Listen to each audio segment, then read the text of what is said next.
नमस्कार दोस्तों, स्वागत है आप सभी का top 10 daily current affair series में। आज 20 जनवरी है और आज भी हम रोज की तरह 10 सबसे महत्वपूर्ण प्रश्नों पर चर्चा करेंगे जिनका संबंध रोज के समसामयिक विषयों से होगा। इस वीडियो से संबंधित पीडीएफ फाइल के लिए आप हमें टेलीग्राम पर फॉलो कर सकते हैं। टेलीग्राम पर आपको इस वीडियो से संबंधित पीडीएफ फाइल उपलब्ध हो जाएगी। इसके साथ ही वीडियो को पूरा देखें, अंत तक देखें और ज़्यादा से ज़्यादा अपने दोस्तों में शेयर भी करें। और जिन लोगों ने अभी तक हमारे यूट्यूब चैनल को सब्सक्राइब नहीं किया है, सब्सक्राइब करें और बेल आइकन को प्रेस जरूर करें ताकि अगली वीडियो की नोटिफिकेशन आप तक सबसे पहले पहुंच सके। तो इसी के साथ चलते हैं लक्ष्य के साथ अपने लक्ष्य की ओर और कल के वीडियो के अंत में पूछे गए प्रश्न पर। तो कल के वीडियो के अंत में पूछा गया प्रश्न कुछ इस प्रकार था कि drug controller general of India का मुख्यालय कहाँ है। ऑप्शंस थे बेंगलुरु, चेन्नई, नई दिल्ली, कलकत्ता। तो इसका आंसर होगा नई दिल्ली। नई दिल्ली में drug controller general of India का मुख्यालय है।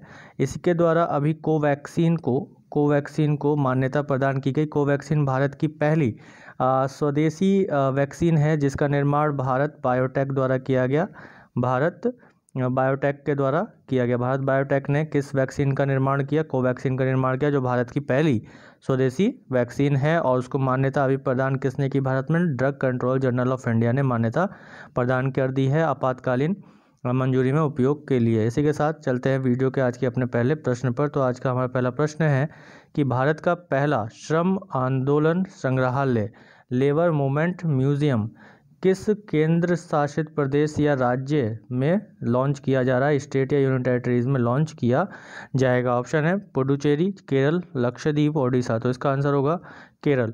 केरल स्टेट में विश्व श्रमिक आंदोलन के इतिहास को दर्शाने के लिए, वर्ल्ड लेबर मूवमेंट्स को दिखाने के लिए, उसकी हिस्ट्री को दिखाने के लिए, दर्शाने के लिए देश का पहला लेबर मूवमेंट म्यूजियम की स्थापना केरल के आलापुझा में किया जाएगा। केरल के आलापुझा में शुरू किया जाएगा और इस म्यूज़ियम में बड़ी मात्रा में, बड़ी संख्या में डॉक्यूमेंट्स और कुछ ऐसी चीज़ें प्रदर्शित की जाएंगी जो अलग अलग कॉन्टिनेंट्स में होने वाले लेबर मूवमेंट्स को दर्शाएंगी और उनको दिखाती हैं। इसी के साथ देखा जाएगा कि जो अलग अलग मूवमेंट्स हुए अलग अलग कॉन्टिनेंट्स में, उसने किस तरीके से लेबर मूवमेंट्स को आलापुझा में प्रभावित भी किया। जो शुरुआती तौर पर अगर देखा जाए तो भारत में लेबर मूवमेंट्स का उद्गम जो माना जाता है, श्रमिक आंदोलनों का उद्गम जो माना जाता है, वो आलापुझा से माना जाता है, जो कि किस राज्य में है?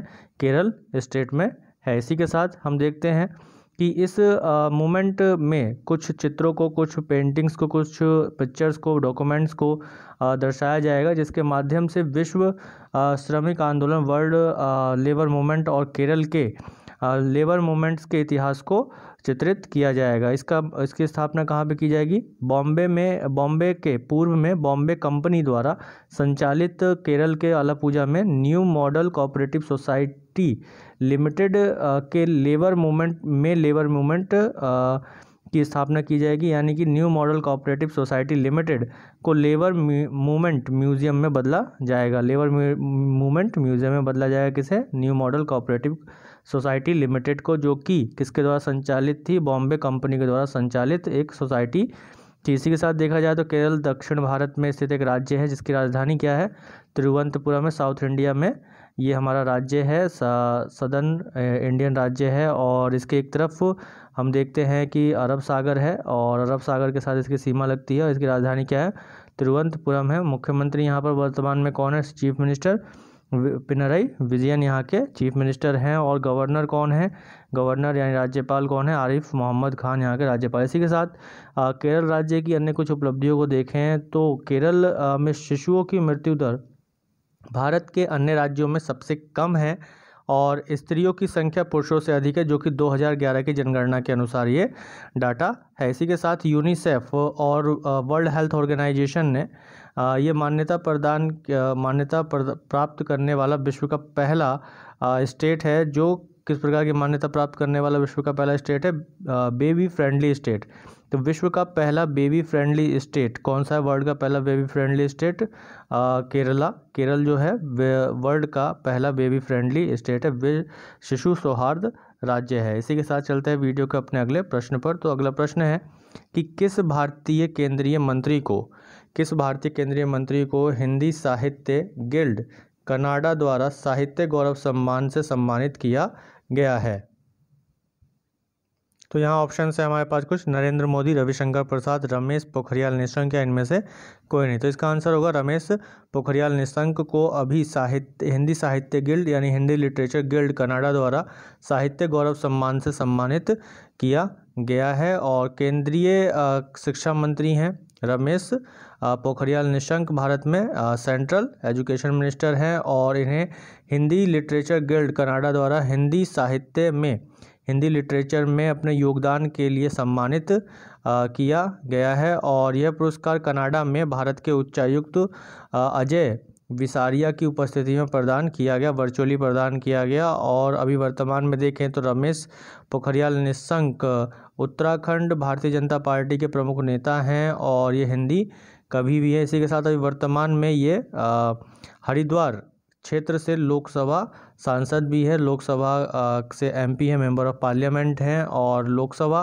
के आश्वासन समिति के अध्यक्ष भी हैं। इसी के साथ देखा जाए तो रमेश पोखरियाल उत्तराखंड राज्य के 5वें मुख्यमंत्री के रूप में भी कार्य कर चुके हैं, उत्तराखंड के पांचवें सीएम के रूप में भी कार्य कर चुके हैं। तो इसी के साथ चलते हैं वीडियो के अगले प्रश्न पर। तो अगला प्रश्न है कि the making of Aadhaar world's largest identity platform, the making of Aadhaar world's largest identity platform पुस्तक के लेखक कौन है, बुक के राइटर कौन है। तो इस बुक के राइटर कौन है? ऑप्शन है राम सेवक शर्मा, रवि रंजन सिंह, सुरेश नारायण या इनमें से कोई नहीं। तो इसका आंसर होगा राम सेवक शर्मा। राम सेवक शर्मा के द्वारा ये पुस्तक लिखी गई जिसका नाम है the making of Aadhaar world's largest identity platform. ठीक है, तो रमेश सेवक शर्मा जो हैं वो unique identification development authority of India के पहले डायरेक्टर रहे हैं जिनका नाम है राम सेवक शर्मा। उन्होंने ये पुस्तक लिखी है the making of Aadhaar world's largest identity platform नाम से ये पुस्तक उन्होंने लिखी है, जो कि UIDAI के पहले डायरेक्टर रहे हैं कौन? राम सेवक शर्मा।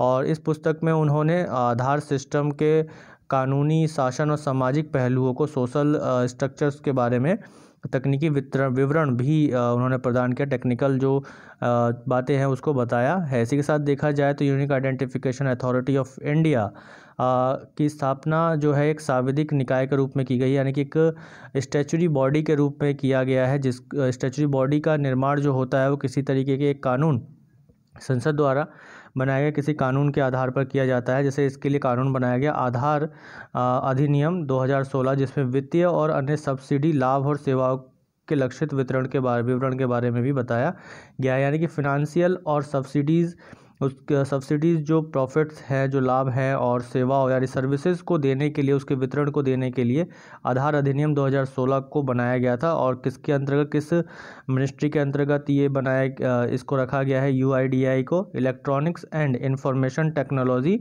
मिनिस्ट्री के अंडर इसे 12 जुलाई 2016 में बनाया गया था। इलेक्ट्रॉनिक्स एवं सूचना प्रौद्योगिकी मंत्रालय के अंतर्गत 12 जुलाई 2016 में इसका गठन किया गया था। इसका गठन कब किया गया था? UIDAI का गठन 12 जुलाई 2016 में इसका गठन किया गया। तो ये कैसी बॉडी है? ये स्टैच्यूटरी बॉडी है, सांविधिक निकाय है। इसी के साथ देखा जाए तो UIDAI की स्थापना भारत के सभी नागरिकों को आधार नाम से एक विशिष्ट पहचान संख्या प्रदान करना था, एक यूनिक आइडेंटिफिकेशन को प्रदान करना इसका उद्देश्य है कि सभी लोगों की आधार नाम से एक विशिष्ट, एक यूनिक आइडेंटिफिकेशन नंबर दिया जाए ताकि दोहरी और फर्जी पहचान को समाप्त किया जा सके और आसानी से एक किफ़ायती लागत से सभी को प्रमाणित किया जा सके, यानी कि लोगों की पहचान में दिक्कत ना हो। तो भारत में पहला UID number, unique identification number, Maharashtra के एक निवासी हैं नंदुरबार को दिया गया। नंदुरबार को महाराष्ट्र के जो निवासी हैं, नंदुरबार महाराष्ट्र के निवासी वो है भारत के पहले नागरिक बने जिनको UID नंबर जारी किया गया। और कब का जारी किया गया था? 29 सितंबर 2010 को जारी किया गया था। तो पहले व्यक्ति महाराष्ट्र के बने, क्या नाम है उनका? नंदुरबार, जिन्हें UID नंबर पहली बार जारी किया गया था। तो इसी के साथ चलते वीडियो के अपने अगले प्रश्न पर। तो अगला प्रश्न है कि किसके जन्म दिवस को प्रतिवर्ष पराक्रम दिवस के रूप में मनाया जाएगा? ऑप्शन है भगत सिंह, राम प्रसाद बिस्मिल, सुभाष चंद्र बोस, चंद्रशेखर आज़ाद। तो इसका आंसर होगा सुभाष चंद्र बोस। तो सुभाष चंद्र बोस के जन्म दिवस को पराक्रम दिवस के रूप में मनाया जाएगा, जो कि नेताजी सुभाष चंद्र बोस की जो जन्म जयंती है, जयंती कब है? 23 जनवरी को है, तो उसे पराक्रम दिवस के रूप में हर साल मनाया जाएगा। इसकी घोषणा किसने की? कल्चरल मिनिस्ट्री ने की, संस्कृति मंत्रालय द्वारा इसकी घोषणा की गई। इसी तरीके से देखा जाए तो यह दिन नेताजी की अदम्य भावना, राष्ट्र के प्रति निस्वार्थ सेवा और उनके सम्मान अभिवादन के लिए मनाया जाता है। तो इस महीने की शुरुआत में हम देखते हैं नेताजी सुभाष चंद्र बोस की 125वीं जयंती के भव्य अवसर पर प्रधानमंत्री नरेंद्र मोदी की अध्यक्षता में संस्कृति मंत्रालय में एक उच्च समिति की भी स्थापना की गई थी। इसी के साथ चलते हैं अगले प्रश्न पर। तो अगला प्रश्न है कि हाल ही में प्रधानमंत्री नरेंद्र मोदी किस प्रसिद्ध मंदिर के ट्रस्ट के अध्यक्ष के रूप में एक बार फिर से नियुक्त किए गए हैं?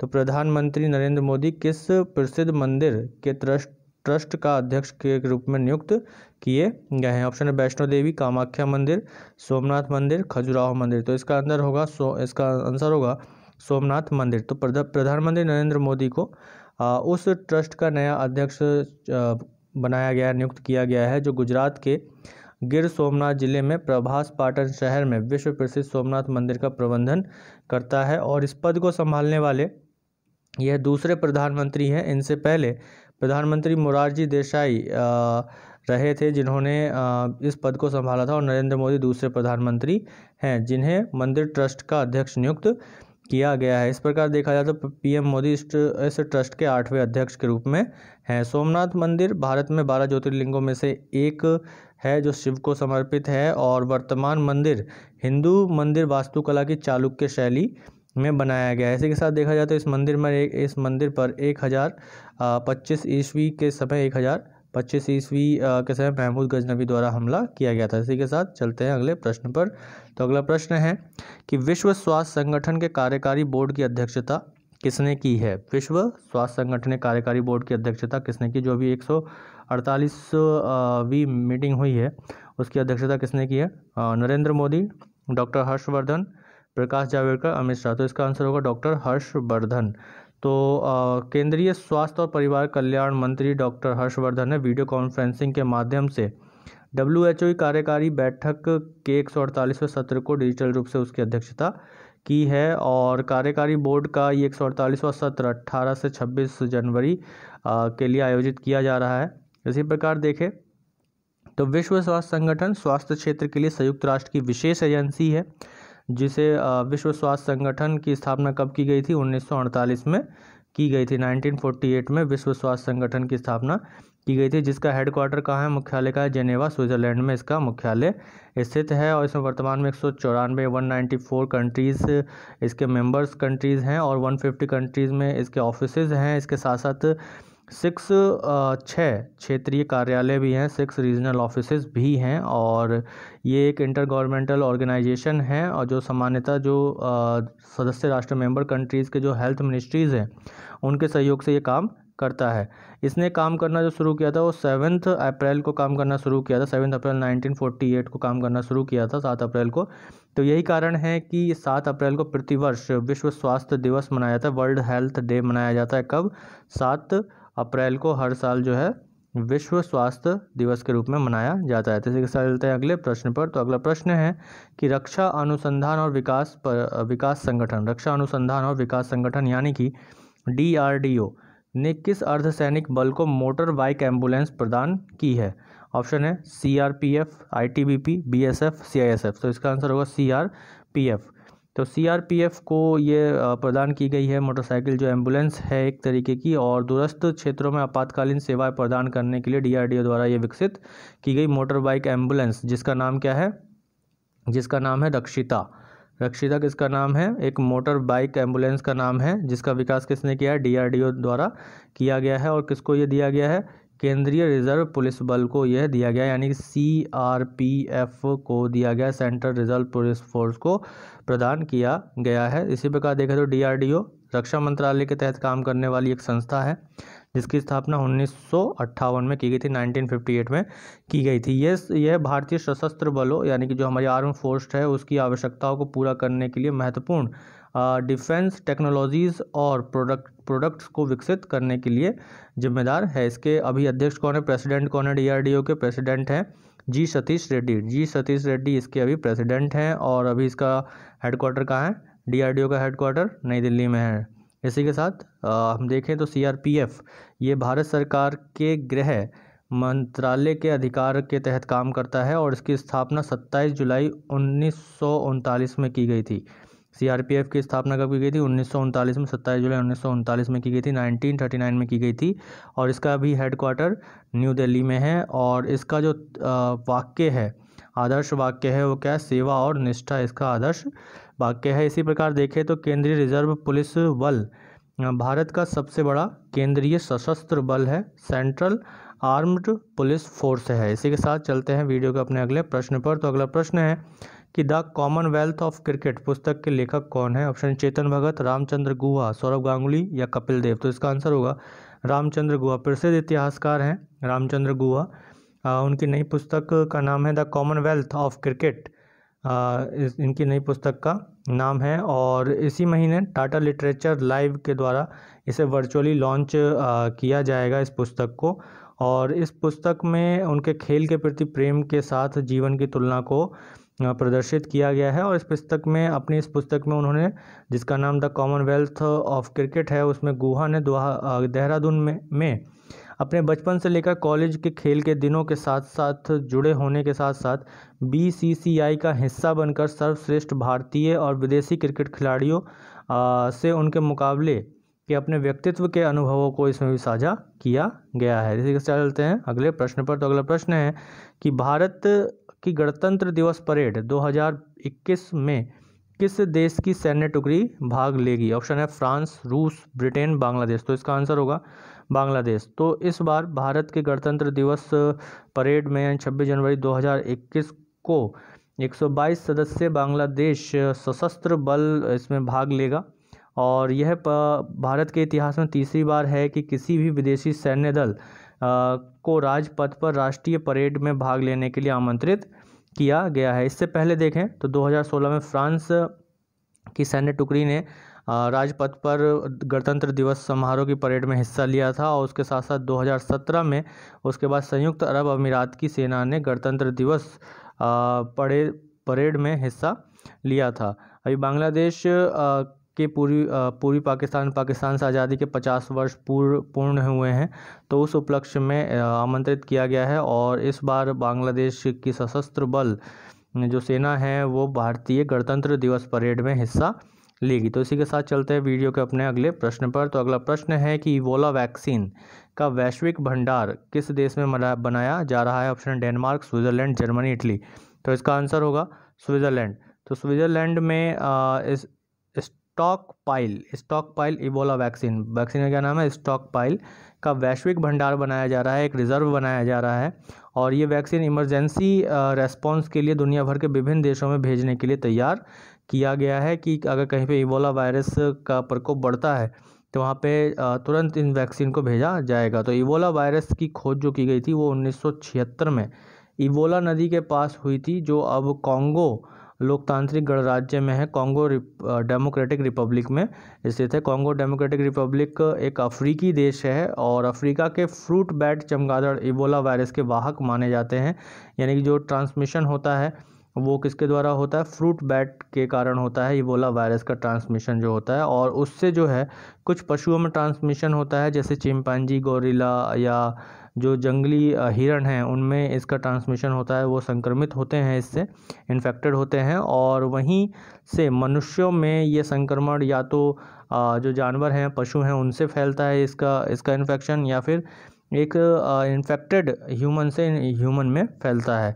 तो और जब ये शरीर के शारीरिक भागों में पहुंचता है तो ये विभिन्न प्रकार के जो तथ्य हैं उनको समाप्त करना शुरू कर देता है। इसी तरीके से देखा जाए तो ये वायरस जो है वायुजन्य नहीं होता है, ये एक दूसरे के संपर्क में आने के कारण ही फैलता है। तो ये थे आज के हमारे 10 सबसे महत्वपूर्ण प्रश्न। और इस वीडियो पर भी हमने 50 लाइक का टारगेट रखा है, तो आप लोगों के सहयोग से ज़रूर ही हम इस वीडियो पर 50 लाइक प्राप्त करेंगे।